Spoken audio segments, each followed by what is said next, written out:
Moving on to the last panel discussion, it indeed is an honor for me to introduce our well-renowned panelist who will speak on supplying consistent security for every workspace in GCC.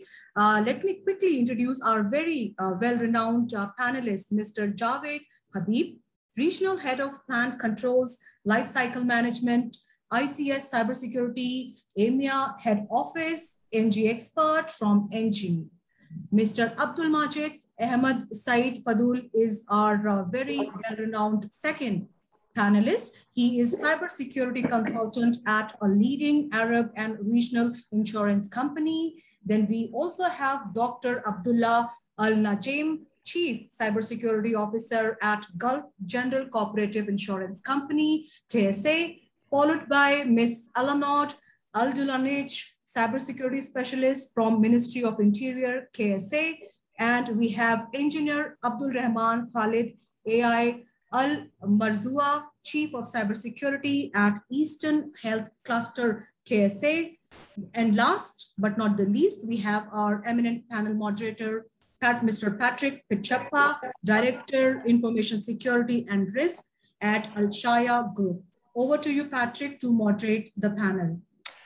Thank you so much, Bridget. I hope everybody can hear me. And it's a pleasure to be here and moderate this wonderful session. Thank you so much, eminent panelists, for taking time out of your busy schedules and being here this evening for this wonderful panel discussion as well. As we heard, the topic is to provide consistent security across workspaces in the GCC. So this is a very interesting topic.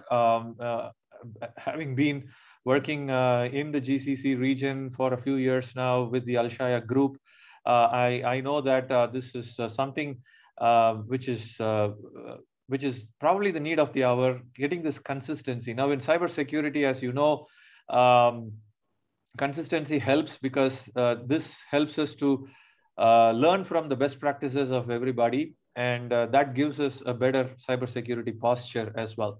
Now, I'm going to shoot my first question to the only lady in the panel, Ms. Alanaud. So I'm going to ask her straight, what are your views on achieving consistent security posture for every workplace in GCC? Ms. Alanaud. Hi, everyone. Before the beginning, it's my pleasure to be with the regional experts in this summit. As answer to your question, the average enterprise use about 75 security products to ensure their network. Apart from the operational overhead of monitoring and managing these products, the greater challenge is integration them to create a seamless security framework. Many of these are point products which solve specific security pain points, but they don't talk to one another, thereby creating gaps which are then bridged by adding more security products. The answer to better security, it's not more products and solutions to establish a correct infrastructure that spans across the enterprise.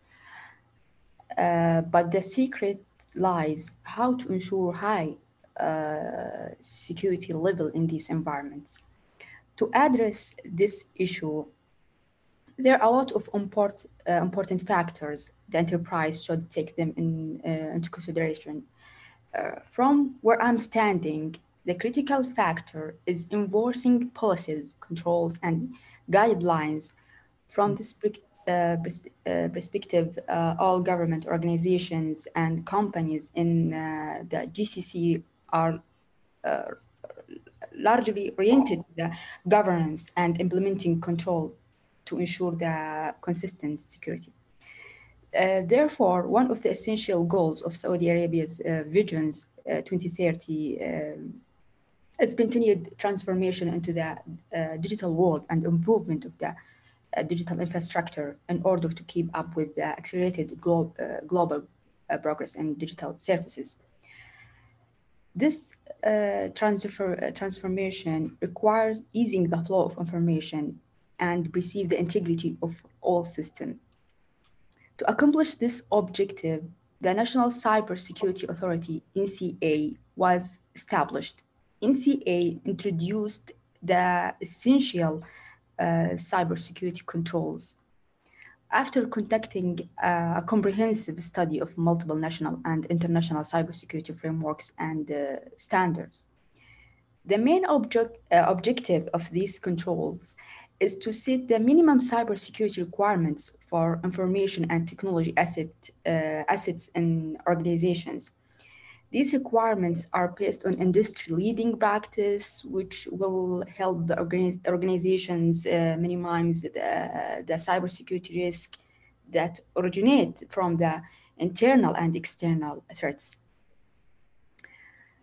These controls have been developed after taking into consideration the cybersecurity needs of all the organizations and sectors in the Kingdom of Saudi Arabia. There are main domains of these controls. One of them is cloud computing and hosting cybersecurity to ensure the protection of the organization's information and technology assets hosted on the cloud or managed by third parties. So, in conclusion, security is easier because you only need to develop, maintain, and enforce one comprehensive security policy rather than buying a lot of products without any controls.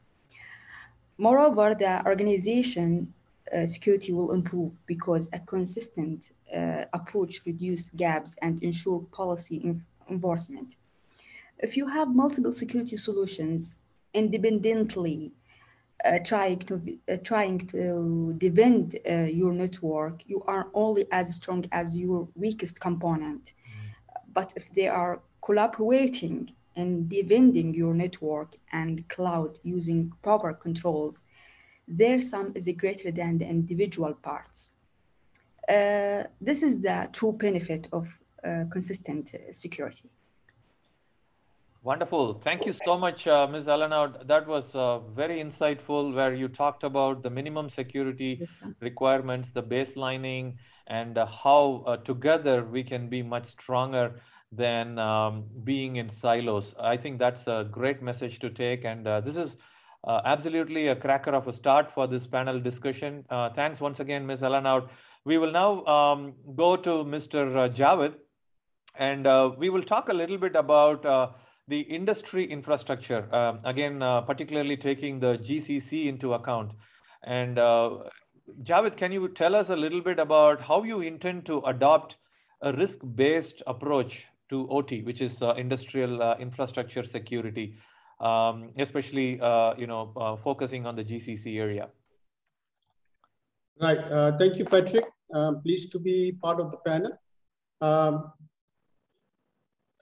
Allow me to answer the question in a little bit in a more structured way, in the interest of the people who would prefer a structure in the discussion, and in the interest of the time that we have. So I will first point out the prerequisites to adopt a risk-based approach. Then the key inputs they go into adopting the risk-based approach. And then I will quickly sum up the results that we can get from adopting a risk-based approach. So the prerequisites for adopting a risk-based approach is obviously to know your risks. So knowledge of infrastructure risks associated with each component. You have to have component list, your inventory, and then you have to know what are the risks attached to it in terms of the cybersecurity.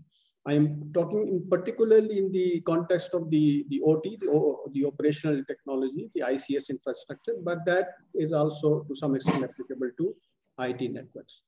Then we need to know as a prerequisite the knowledge of how critical is the business which we are protecting and what is at risk.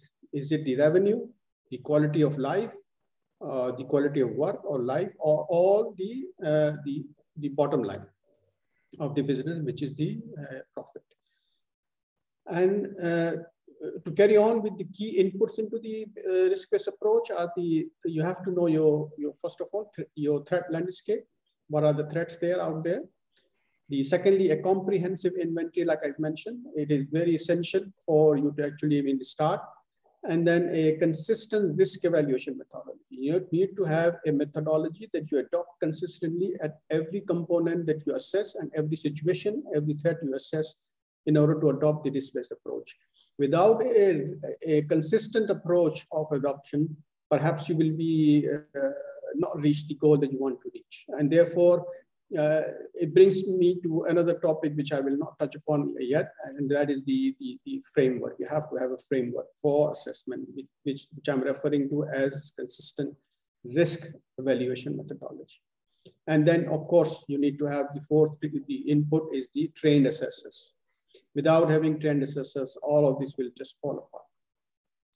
What do you get as a result of adopting a risk-based approach is that you get optimum utilization of resources. So you actually deploy your resources where most of the risk is coming from.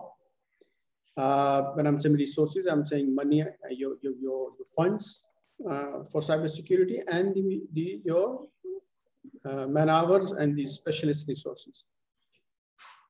You get the knowledge of target areas. Where are your vulnerabilities? Where are your risks? Where you want to always be applying your best security solutions. The third and the last one is the key, the target areas, your priorities that you will determine where to actually, if you have more money or more resources or more risk coming in, where are the areas you need to pay more attention. So you always have your roadmap in front of you. So this is my answer to your question. I hope I answered your question, Patrick. Oh, yeah, absolutely. Thank you so much, Mr. Javed. You talked about standards. I know that internationally we have standards like ISO 27001 or the NIST standards. And you talked about trained assessors, which is important for an organization to have. And then you talked about framework. Of course, without a framework, you really cannot take a risk-based approach. So those are absolutely valuable points. Thank you so much once again. We now move to Engineer Abdul Rahman. And we're going to focus a little bit on the health organizations and which provide patient care, patient clinical care. So I'm just going to ask Engineer Abdul Rahman, how can we relate the cyber threats to direct patient care and public health? And you can probably answer that from an international perspective or particularly from a GCC perspective as well. So over to you, Engineer Abdul Rahman. First, I need to glad to be part from this discussion. As you know, technology service in hospital became a core service by itself regarding the patient care or EMR, HIS system, all the system now it's directly impact the patient services. In addition, healthcare technology is now transforming into connected in the services with the raise the Internet of Medical Things concept and advanced telemedicine technology. Cybersecurity healthcare is not only now to technology services. From this perspective, I need also to change the definition of the cybersecurity in the healthcare services. If you talk an example, the criticality of the cybersecurity direct patient care, this is what happened in 2020 in September, the last September in University Hospital in Düsseldorf in Germany. This is suffered ransomware attack happened in September, which resulted death of patient who was receiving critical resistance care in emergency department. And this incident, considering now the first death patient resulting from the cyber attack. From this point, we need to talk now, it's the cybersecurity not only to protect the information or data or the infrastructure from any attack only.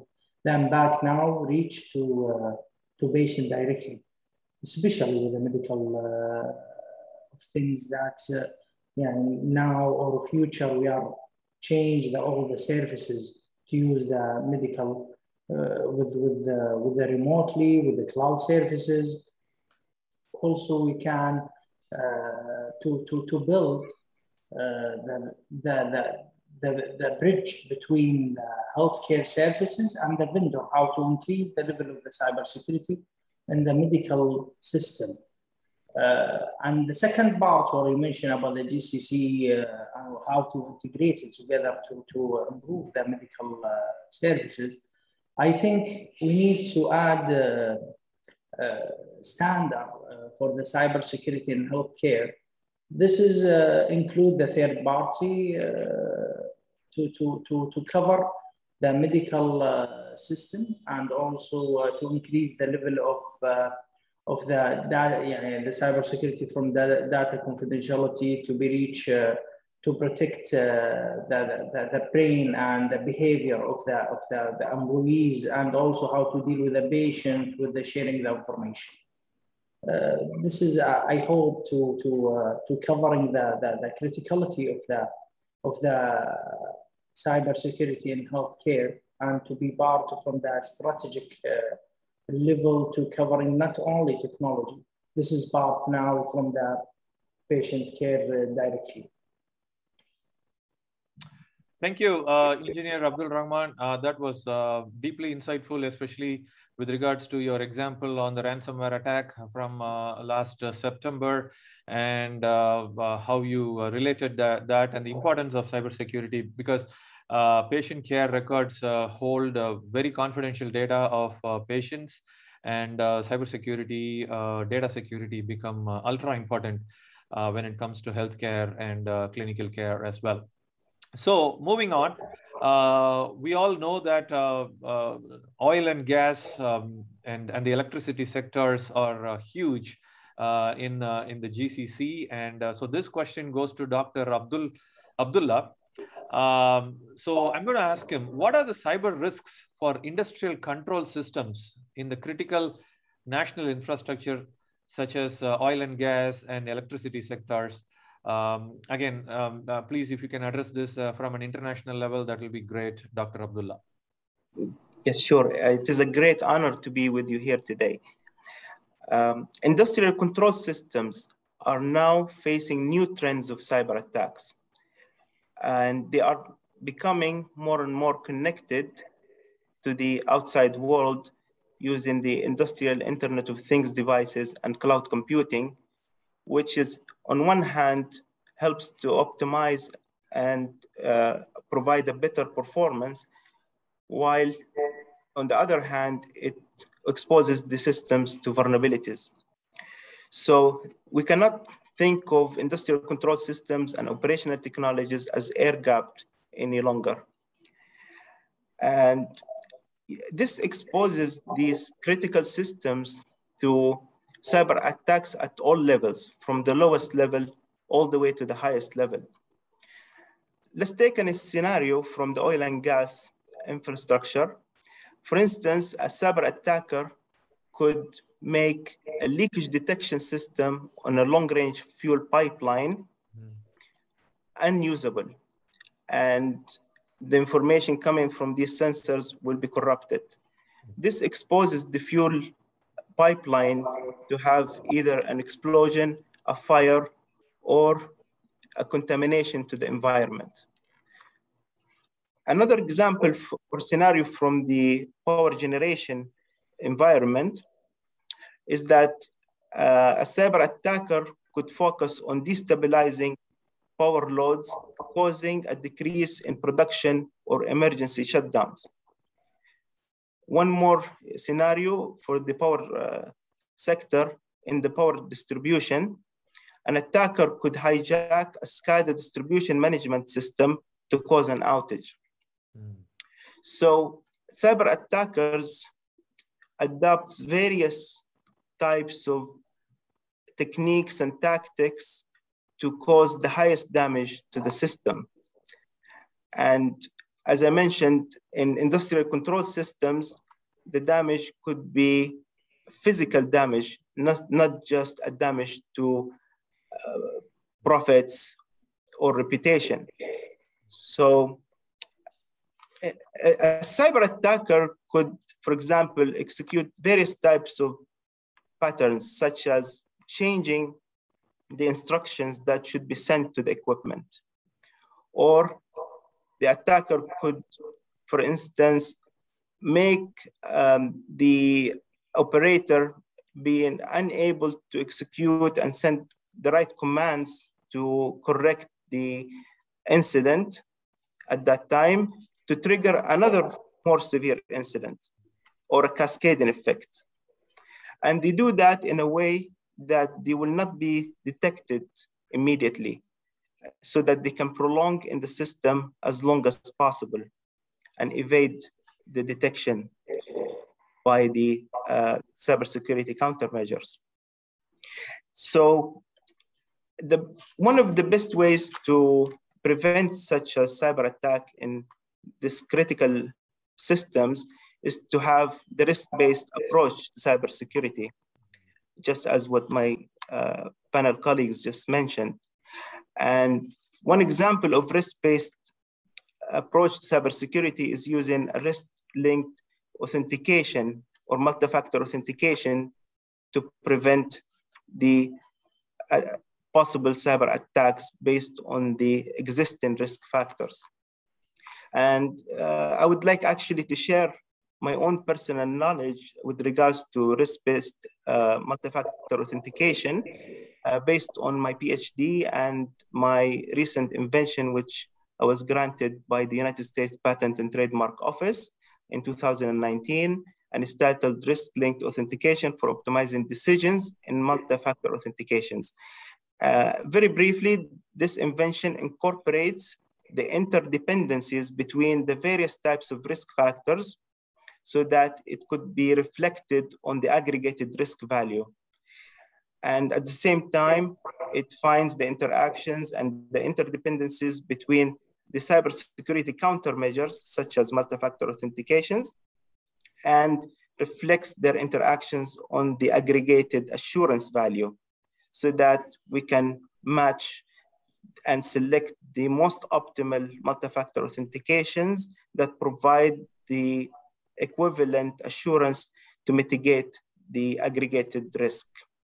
And in fact, this became well known in the field, and it was referenced by major entities such as Bank of America and Robert Bosch for engine control units, and Palo Alto Networks, and PayPal and Nike, and several others in their own recent inventions. So I'm happy to share more information and knowledge if somebody is interested. Well, certainly, Dr. Abdullah, I'm going to talk to you offline. That is a very interesting topic. In fact, multi-factor authentication, earlier this year, I was doing a lot of study on it. We worked with Microsoft in terms of providing some heightened security for their Azure infrastructure and Azure-based AD, Active Directory, and all that. So that is great. And thanks for starting from IoT and connecting that to the cloud and giving us some great examples of what can happen when industrial control systems fail. That was remarkable. Thank you so much once again. And now, talking about cloud, we are going to move to our next panelist, Mr. Abdul Majid. And I'm going to ask him something focused to cloud. So as organizations are moving into cloud, what are some of the security measures to be implemented to ensure data security? Over to you, Mr. Abdul Majid. Thank you, Patrick. Hello, my colleagues in the panel. I'm glad to be with you here. This is a very important question, Patrick, that because now the cloud it's been most of the organization, because of the COVID and the game has changed, that most of the companies prefer to work remotely, put their things on the cloud. So there should be some measures to put your data in the cloud to make sure this data is being protected well. And I will talk literally, if you are a company here in KSA, there is some different industries. If you are in the financial sector, there is some regulations and there is some framework. And if you are in the government, also there is some regulation and framework. Mainly the NCA, the National Cybersecurity Authority here in KSA, they introduced the cloud computing framework, which is really important that because they have some regulation that the data in the cloud will be scattered. You don't know exactly where is your data because of the tenants, because of the data centers being distributed over the world. This will make your the risk is a little bit high because you don't know exactly and how the control of the cloud provider for this data. Are they compliant with the audit regulations? Are they implement your cybersecurity measurement or not? All of these. So let me just give a small brief about the cloud computing framework from NCC. From NCA, they have 4 domains about cybersecurity governance, cybersecurity defense, and cybersecurity resilience, and third-party cybersecurity. Each one of these domains, they have small measurements, small controls that you need to make sure these controls are there. Although you have your data in the premises, you have to put controls in the cloud. And for example, if you are going about the identity, you should have your PAM, your IAM, your SOC operation, and all of these things in the cloud, because you should also monitor your data there to make sure that everything is protected from attacking or attacks from outside. Because, for example, if you are dependent on the cloud and you work on the cloud and your data is there, if you don't have any access to your data, this will be a very big issue for you. And your company maybe will face downtime, legality issues, a lot of things that which is problem. So there is 4 things you need to make sure when you are going for the cloud. You should have to implement the NCA framework of the cloud. Very important to make sure every control of this cloud framework is being implemented. The other things, you should have experienced resources to make sure all these controls are implemented well from the perspective of cybersecurity, not IT. And also, when you have a contract with a provider, mainly you should focus on this contract to monitor this contract, to make sure regularly there is a review, assessment, risk assessment about the data being in the cloud. Are you okay with that? Or there is some hiccups you need to fix it, and most, as I told you, the same control that you are putting here, you should put in the premises, you should put in the cloud as the same. And also, just I need to comment on my colleague, I think, Rahman, about the healthcare. I used to have my personal history that I was in the healthcare and I moved to insurance. There is big, huge difference between both of them, because in the healthcare, there is no regulations, there is no framework need to be implemented, but in the financial sector, there is SAMA following you, make sure that you are implementing their controls and the maturity level of the controls. So this makes you very active. You should fix all your issues there. But in the healthcare side, there is big some challenge. But also I can recommend that for my colleague Abdullah, for the blockchain can help you for the Internet of Things, to secure your Internet of Things very well. This is very new technology and very effective, and there is some application in this technology. I hope I covered most of the things here. Well, you did, and thank you for giving such personal advice to both Engineer Abdul Rahman and Dr. Abdullah as well. That was really nice of you, and I think you addressed the key question, and we started with the NCA and we came one full circle back to the NCA as well, which is really, really great. I've been reminded by the organizers that we are kind of running out of time, so maybe we can have 1 or 2 more questions. So let's quickly go through a couple more questions. So back to Ms. Alanaud. I remember 5 years ago sitting in a similar conference which was conducted by Gartner, where we were talking about cloud and one of the keynote speakers said very clearly, cloud is the future and on-premises will be the odd man out. And I think that's where we are kind of headed to. And now if we say something is on-premise, people look at you like, really? Do you still have on-premise installations?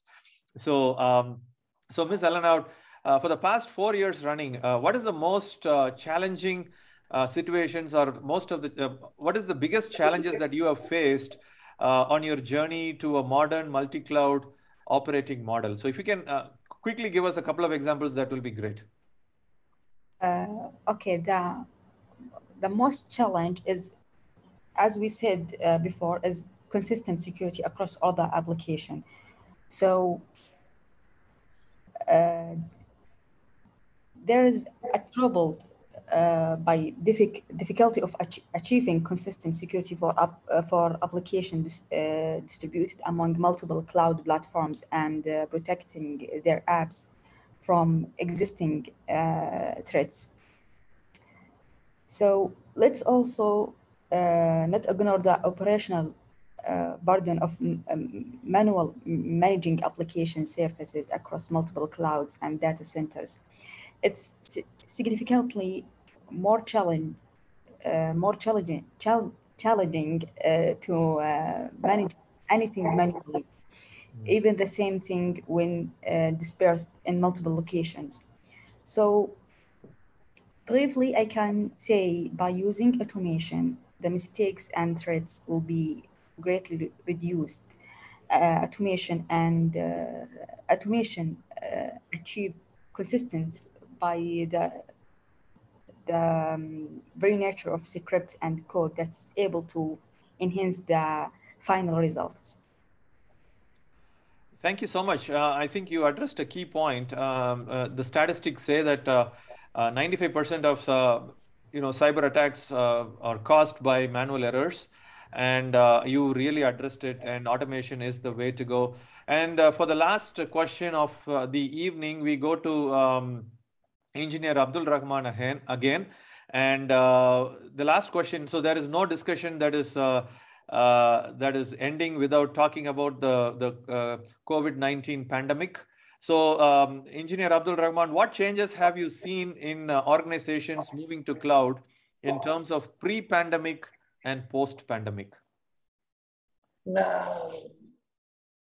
I think this is clear for everyone. Now we have a new measurement. This is cybersecurity resiliency. This is the main measurement that we need to focus on in the future plan, and this is the time pattern about the recovery, how to recover the services if have any disaster happen, like what happened in any attack, or how to change all the services from on-premise to cloud to easy to access. All this important happened the last 2 years. From this point, we are looking for the cybersecurity resiliency when you are using the cloud services. I think my colleague Abdul Majid, he mentioned about the NCA requirement for the cloud service, and also Mr. Anoud mentioned about the same point, but still I think we need to focus here how to make the awareness to deal with this cloud services with all the behavioral change. Everything now it's using by cloud services, everything connected in my personal devices, all the policies that we are using, like bring your own devices or something, we need to change the behavior now, how to deal with those policy to be more enabler of the services with the increase the cybersecurity level. All those we need now methodology to use obtaining meaningful measurements like cybersecurity resiliency. This directly impact for the high management or the goal of the organization when touch the resiliency, and this is make our continuity of the services, and this is the main point of all the support services for any organization. Thank you. I think you really summed it up really well. You know, we have come to the new ways of working. Zoom is a great example. The platform that we are using right now, it goes through the cloud. You know, so and Zoom, as you know, became extremely successful and famous right after the pandemic hit and people started working from home or working remotely, where we couldn't go back to the offices on a regular basis. And so that's where it started, and it has just grown, and it will continue to grow all over the world. Schools are happening on Zoom or MS Teams, and you know, and various other initiatives that we thought would never leave a particular premise have now gone to the cloud. And so that is where we have arrived at. And thank you, eminent panelists, for your time, for your deeply insightful answers. I really enjoyed moderating this session and learned a lot from each one of you. Thanks once again, and back to you, Bridget. Thank you very much. Thanks to the panelists, Javed, Abdul Majid, Abdullah, Alanod, Abdul Rahman, and Patrick for joining us today and sharing your knowledge with us. The panel indeed was extremely insightful. So thank you very much once again. You're welcome. Have a nice day. You too.